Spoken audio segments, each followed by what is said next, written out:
The truck got stuck in the snow, so I used the excavator to pull it free, and it came out surprisingly easily. I borrowed this truck, and I drove it 300 kilometers assuming it had winter tires, but it turned out to have regular tires. I came all the way out here expecting the snow to have melted by now, but it was still here. What I'm touching here is a piece of the concrete pipe I broke earlier.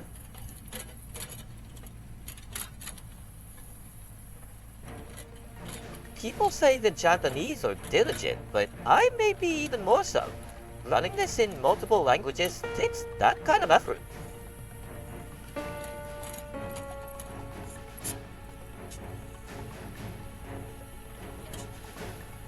This is my first time clearing snow with an excavator, so I'm just getting a feel for it.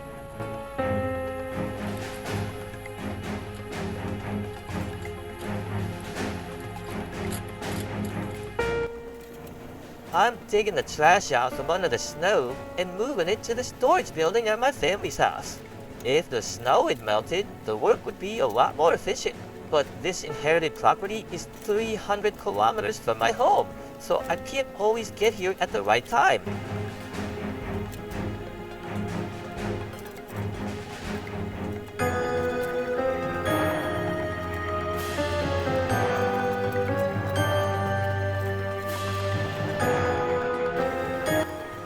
One goal for this trip is to break up the concrete around the red circle so it'll be easier to haul away.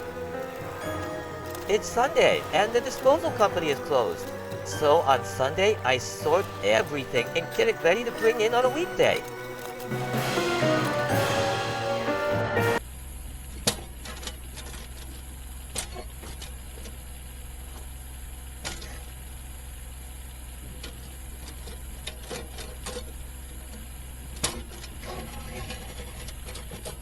I'm testing whether I can break the concrete by slamming it with the excavator bucket, but a 2-ton excavator just doesn't seem strong enough. My father left this concrete here, and then he suddenly died.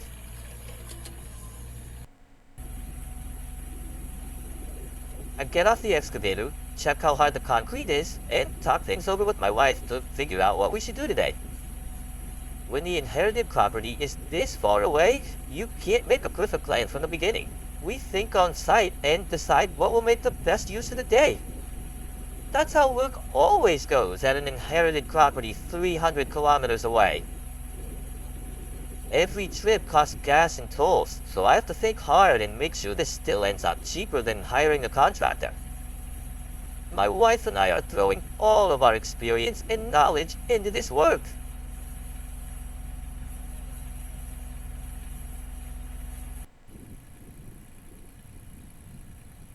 My wife grabs the cart.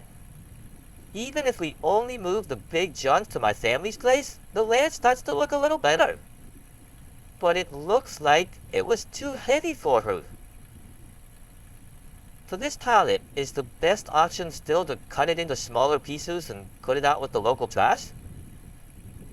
Or, since it's such a hassle, should I just hand the whole thing over to a disposal company? My inheritance has basically turned into a fight against this kind of mysterious junk.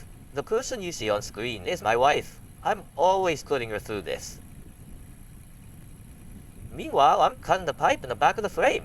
That video is already up too if you want to watch it.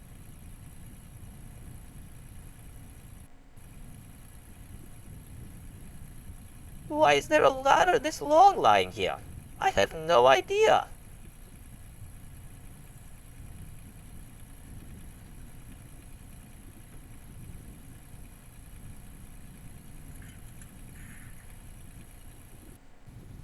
Next, this metal scrap.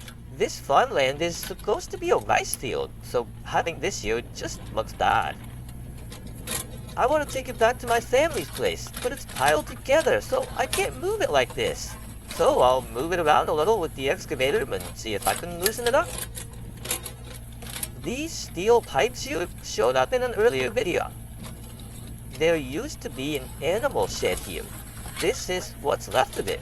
There are a lot of older videos, and I've started thinking about growing this worldwide and making it more profitable, so people around the world can follow this story from the beginning. I keep adding more subtitles and audio in other languages. I still have a long way to go, but somehow I was given the ability to translate. This is a bit of self-promotion, but I'd still really like you to watch the older videos. A lot has happened, and there's still a lot more to come. You might want to subscribe. Thanks for watching.